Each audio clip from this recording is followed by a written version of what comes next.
보면 사울이 사람을 보내어 다윗을 죽이려고 그 집을 지킨 때에 이 시가 지어졌다 그러는데요. 다윗이 한 10여 년간 피난 생활을 하면서 여기저기 계속 도망자의 삶을 살았는데 그 시작점이 여기에요. 다윗이 골리앗을 쳐 죽이고 그 이후에도 여러 차례 전쟁에 나가서 블레셋 사람들을 계속 이겼어요. 그래서 백성들이 다윗을 정말 사랑하고 아끼면서 높이게 될 때에 갑자기 백성 중에서 사울은 천천히고 다윗은 만만이다, 이런 찬송을 부르게 되었는데요. 이 찬송을 들으면서 사울 왕이 시기와 질투가 가득 차올랐어요. 그러면서 저 다윗이 내 왕권도 빼앗아 가겠구나 하는 이런 마음이 드니까요, 사울 왕이 그때부터 이제 다윗을 죽이려고 하는데 다윗이 일찍이 사울 왕의 그 악한 귀신이 들어가지고 막 이렇게 날뛸 때에 다윗이 악기를 가지고 와서 아주 하나님을 찬양하는 그런 연주를 하게 되면 사울 왕을 괴롭히던 악한 영이 떠나가고 사울이 진정되는 적이 있었잖아요.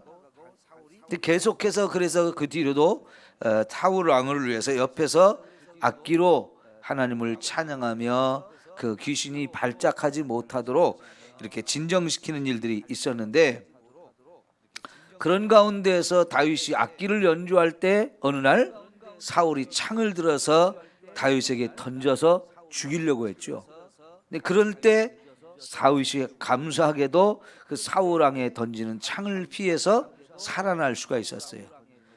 그때부터 이제 사울 왕이 다윗을 죽이려고 하는 것이 확실해졌는데, 여러 차례 그런 상황이 되어도 하나님이 다윗을 지켜주심으로 다윗이 피할 수 있었는데, 지금 이 말씀이 기록될 때는 사울이 직접 다윗을 죽이려고도 안 되니까 자객들을 보내서 다윗을 죽이라는 명령을 내렸습니다.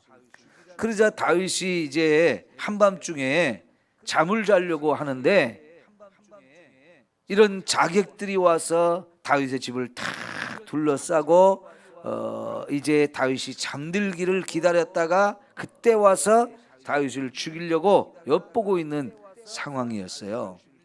그걸 깨닫고 나니까 다윗이 얼마나 지금 불안하고 두렵고 죽음의 위협이 아주 가까이 왔다는 생각이 들지 않았겠습니까? 이거는 도저히 피할 방법도 없고 어떻게 할 길이 없는데, 그때 마침 이 찬송으로 하나님께 불러드리는 거예요. 자, 여러분, 나의 하나님이여, 나의 원수에게서 나를 건지시고 일어나 치려는 자들에게서 나를 높이 드소서. 지금 이런 상황 속에서 다윗이 감사하게도 하나님을 찾는 거예요. 너무나 위급한 상황이고요, 피할 길도 없고 방법도 없고 죽음 직전의 상황인데, 바로 이런 순간에 하나님이 생각나고, 그래서 그 하나님께 나를 좀 건져달라고, 나를 좀 높이 들어달라고 이렇게 요청할 수 있다고 하는 이 믿음, 평소에 다윗이 얼마나 귀한 믿음을 가지고 살아왔는지를 보여주는 상황이죠. 우리가 이런 상황이 되면 많은 사람들이 방법을 찾아요. 길을 찾아요. 인간적인 수단과 방법을 찾아보려고 하고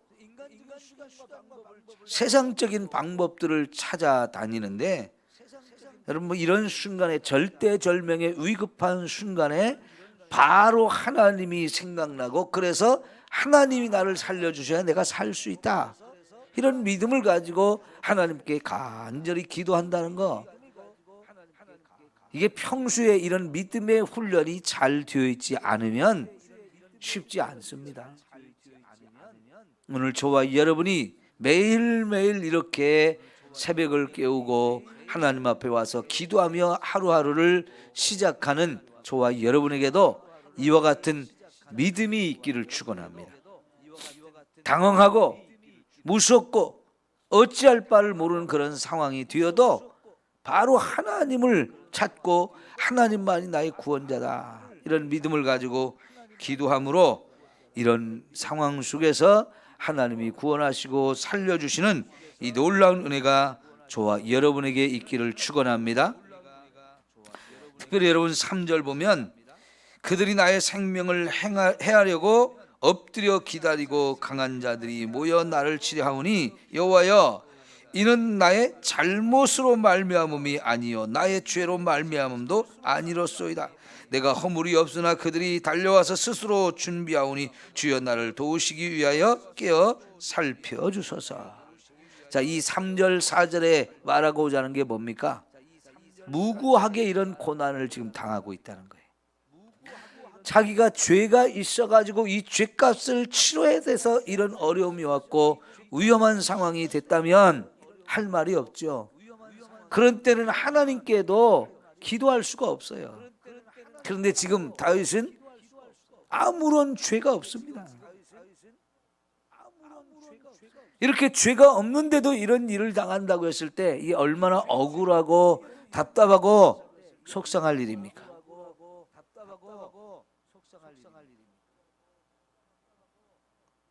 여러분, 안타깝게도 우리가 살다 보면 이런 일도 종종 있어요.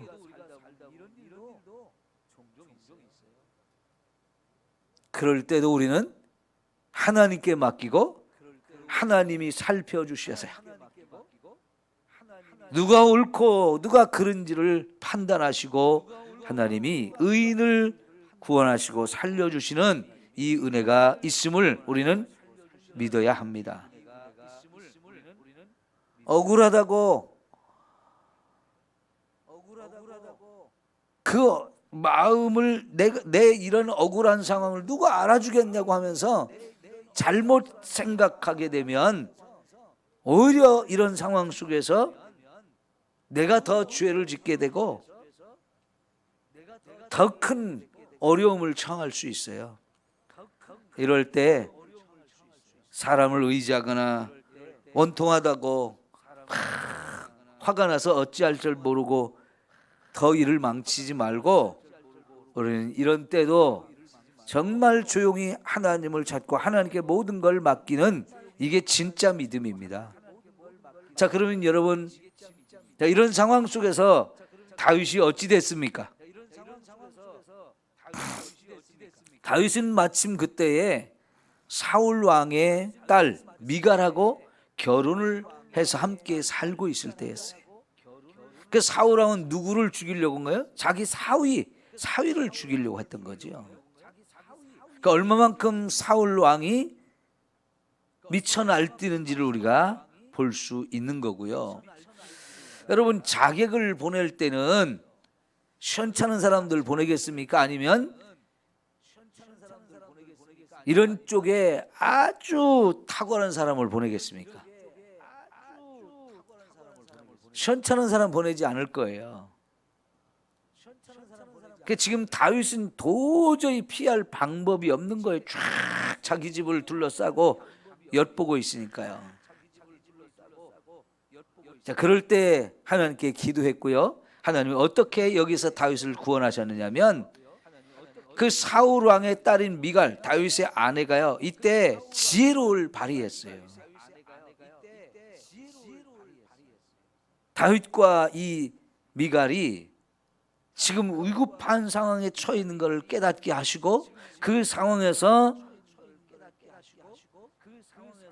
이 미갈이 다윗의 그 침상 위에 인형을 눕히고 거기다 이불을 덮어서 마치 사람이 다윗이 자고 있는 것처럼 꾸미고 군사들을 불러들였어요.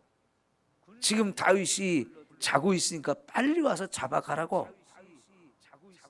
그러면서 이 군사들의 마음을 안심을 시키면서 그 뒤에 살짝 다윗을 몰래 뒤로 도망갈 수 있게 길을 만들어 줬어요. 그래가지고 결국은 이 위급한 상황 속에서 벗어날 수 있도록 하나님이 이런 놀라운 은혜를 허락해 주심으로 인해서 다윗이 여기서 살아날 수 있게 되었고요. 그리고 이제 그때 집을 나와서 도망 다니기 시작한 것이 10년 이상 그렇게 다녔어요. 여러분, 우리의 내일 일을 어찌 알겠습니까? 지금 당장 한 치 앞도 우리가 알 수 없는데 정말 내일 일은 난 몰라요. 하루하루 살아요. 불행이나 두려움도 내 뜻대로 안 돼요. 이게 우리 인생 아니겠습니까? 여러분, 그런데 이런 어려움과 고난의 세월을 하나님이 허락하신 거예요. 왜요? 하나님께서 이 다윗이 하나님 마음에 다 합한 사람인 것을 알았기에, 그래서 그를 이스라엘의 왕으로 삼으려고 이미 기름을 부었잖아요. 다윗도 이것이 너무나 귀한 하나님의 은혜인 걸 알기 때문에 믿음으로만 서 있는데요, 그래도 하나님 모실 때는 부족함이 많은 거예요.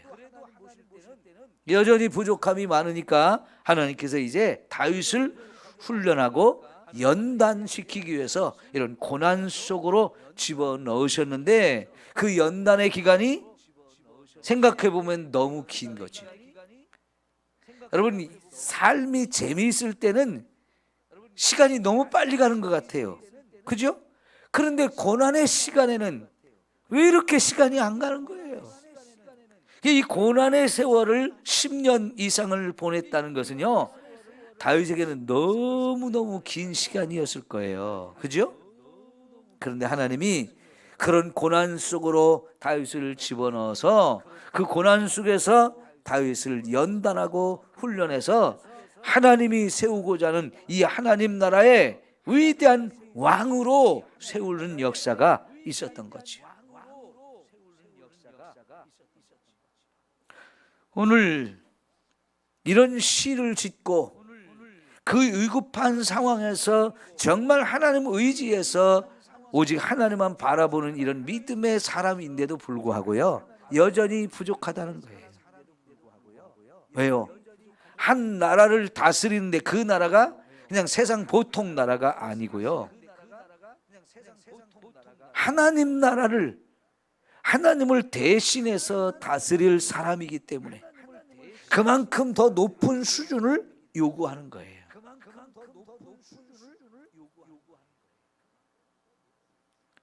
사울왕을 하나님이 선택하시고 사울왕을 하나님 나라의 이 왕으로 세웠을 때 얼마 가지 않아서 이렇게 변질돼 가지고 자기 욕심만 가득하고요, 이 왕권에 대한 욕심만 가득해 가지고 이렇게 엉터리가 되었지 않습니까?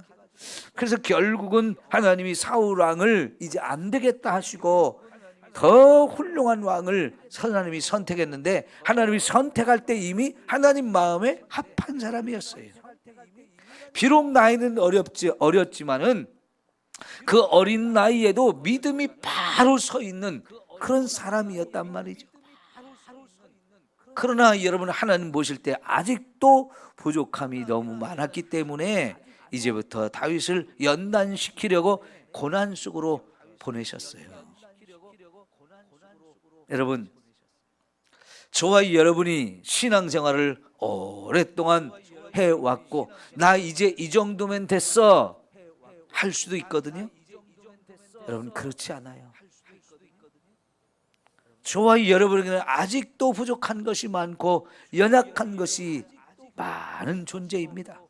그래서 우리는 여전히 날마다 나는 죽는다 하면서 내 자신을 쳐서 복종시키면서 하나님 앞에 더 바로 서려고 더 몸부림을 쳐야 합니다. 이것이 우리의 구원을 날마다 이루어가는 삶이에요. 하나님께서 이미 저와 여러분을 구원해 주셨습니다. 나 언제 죽어도 천국 갈 사람이에요.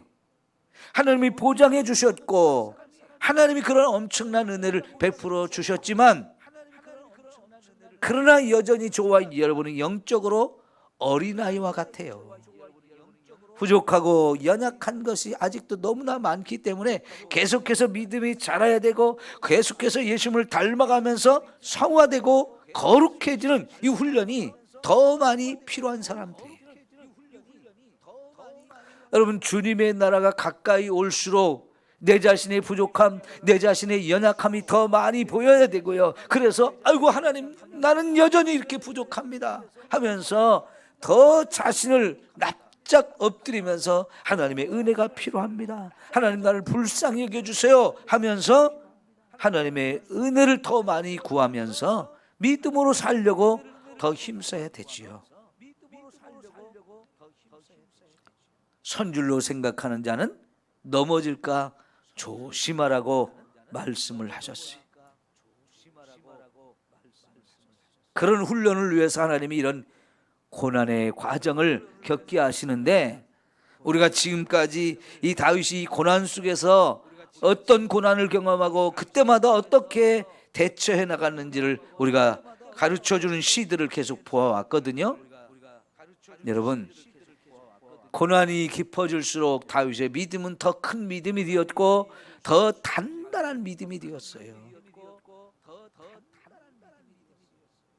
우리가 이 세상의 삶이 끝날 때까지는 저와 여러분의 고난이 끝나지는 않습니다. 계속해서 고난이 우리에게 또 다가오고 또 다가오고 하는데, 그래도 여러분 믿음이 제대로 서 있으면 그 고난을 또 이기고 또 견디며 승리하는 저와 여러분이 되어질 줄 믿습니다. 여러분 5절을 한번 봅시다.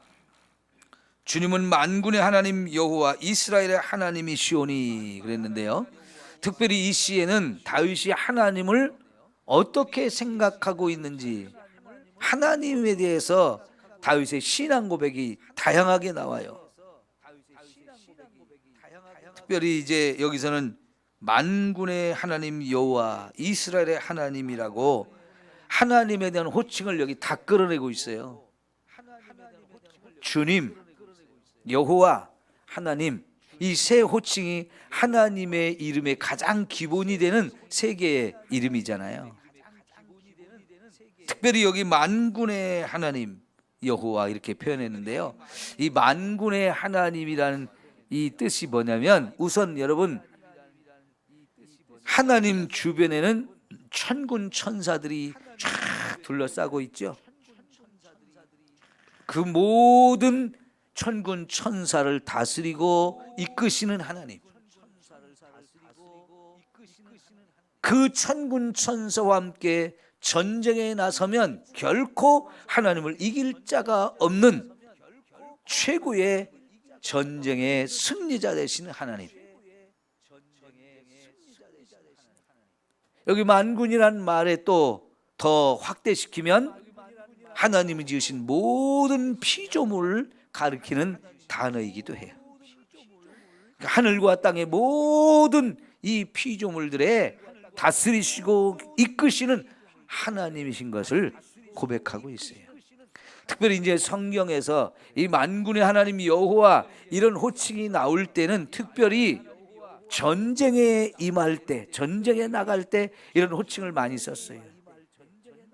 그 하나님을 통해서 이 전쟁에 또 승리하기를 원하는 그런 마음으로 지금 부르는 건데요. 다윗도 지금 혈연단신 혼자 이 많은 자기를 둘러싼 이 병사들과 대적을 해야 되는데 자기의 힘으로는 이걸 이길 수가 없기 때문에 만군의 하나님 여호와를 나의 하나님으로 삼고 그 하나님이 이스라엘의 하나님이라고 또 고백하면서 하나님 나를 지켜주세요, 나를 살려주세요, 하나님의 보호하심과 이런 승리를 요청하고 있는 거죠.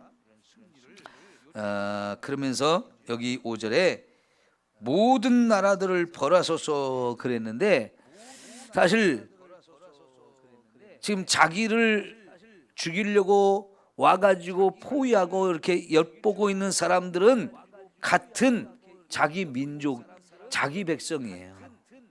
자기 군대예요. 그런데 이들을 모든 나라로 칭하고 있는데, 이게 옛날 개역 성경에는 이방이 열방이라고 했어요. 열방, 모든 나라, 열방 이렇게 번역했는데, 이거는 뭐냐면 마치 그들을 이방인처럼 생각을 하고 있는 거지. 왜냐하면 그들은 하나님이 없다고 생각하면서 행동하는 사람들이니까. 그러니까 여러분, 하나님이 없다고 생각하는 사람은 브레이크가 없어요. 죄를 막 져요. 마치 푸틴 같아요. 푸틴. 러시아의 푸틴 대통령, 그가 하나님이 있다고 생각하면 저렇게 무지막지한 전쟁을 하겠습니까? 너무나 잔인하고 너무나 끔찍하고 무서운 이런 전쟁을 벌이는데, 러시아 병사들이 우크라이나 가가지고 항복을 하거나 포로로 잡힌 사람들이 뭐라고 고백하냐 합니까? 전쟁이 아니고 그냥 훈련인 줄 알았다고. 거기가 우크라이나의 땅이 아니고 러시아 땅인 줄 알았다고. 이런 고백들을 하잖아요. 그게 그 얘기는 뭡니까? 병사들한테 지금 전쟁에 가고 있다는 걸 말하지 않고 거짓말로 지금 훈련 중이다 하면서 보냈다는 얘기죠. 그러니 여러분, 이게 얼마나 엉터리입니까? 근데 진짜 하나님 없는 사람들은 브레이크가 없어요. 죄를 지어도 막가파식으로 죄를 짓는 거예요. 이런 사람들을 다윗은 이방인과 똑같이 취급을 하는 거예요. 이방인들을 멸하듯이 이렇게 그들을 멸해달라고 하나님 앞에 요청하죠. 자, 여러분, 이제 다시 우리가 9절 보면 하나님은 나의 뭐라고 고백해요? 요새다, 그렇게 고백을 하고 있고요. 또 여러분 11절 보면 그들을 죽이지 마옵소서, 나의 백성이 잊을까 하나이다, 우리 방패 되신 주여. 여기는 또 하나님 뭐라고? 하나님은 나의 방패시다라고 고백하는데요. 이제 상당히 많은 내용이 이런 사람들을 저주하는 내용이 나오는데요. 특별히 11절에 보면 뭐라고 저주하냐면 그들을 죽이지 마옵소서라고 고백하며 나의 백성이 잊을까 하나이다. 여러분, 이게 뭔 뜻이냐면요, 이 죄인들을 하나님 벌하실 때에 그냥 단칼에 한순간에 확 죽이지 말아달라는 거예요. 너무 쉽게 죽으면 이걸 보면서 백성들이 교훈을 못 받으니까 이런 사람들은 벌을 좀 잔뜩 받으면서 한참 고통을 받으면서 그렇게 서서히 죽었으면 좋겠다는 거예요. 그래야 이런 사람들이, 악인들이 이렇게 하나님 앞에 무섭게 벌을 받는 걸 보고 백성들이 거기서 교훈을 받고 깨달을 거니까 그렇게 쉽게 죽지 말고 하여튼 고통을 많이 받으면서 죽게 해달라는 거예요. 자, 이제 여러분, 다른 얘기 이제 다 그냥 지나가고요. 마지막 16절 17절은 이런 상황 속에서 이렇게 기도하면서 마지막 결론은 뭐냐면 나는 주의 힘을 노래하며 아침에 주의 인자심을 높이 부르리오니 주는 나의 요새시며 나의 환난 날의 피난처십니다. 나의 힘이시여 내가 주께 찬송하오니 하나님은 나의 요새시며 나를 긍휼히 여기시는 하나님이시라면서 이런 상황 속에서 하나님이 나를 반드시 구원해 줄 거는 확신이 생겨가지고 나 이제 하나님을 찬송합니다. 내가 절망하고 낙심하고 탄식하며 울부짖는 게 아니고 이런 말도 안 되는 상황이 되었고 너무나 위급한 상황이 되었지만 나는 하나님이 나를 구원하실 거니까 찬송하겠습니다. 더 이상 근심하고 불안하고 걱정하고 염려하지 아니하고 오히려 이런 상황에서도 하나님을 찬송합니다. 야, 여러분, 믿음의 기도는 저와 여러분을 이렇게 바꿔놔요. 사방을 둘러봐도 길이 없는데요, 죽을 것 같은 두려움과 불안과 공포가 내 속에 엄습하지만 그런 상황에서 기도하다 보면 이제 두려움과 염려가 다 떠나가고요, 내 안이 편안해지면서 믿음이 생겨요. 하나님이 나를 구원하실 것이라는 확신이 생겨가지고요, 하나님을 찬송하는 것으로 바뀌어지는 거죠. 근심 대신 찬송으로 바뀌어지는 이 놀라운 은혜, 그러면 우리 아무것도 두려울 게 없잖아요. 그죠? 네, 여러분이 매일매일 이런 은혜를 우리 함께 누립시다. 네, 기도합니다. 우리 정정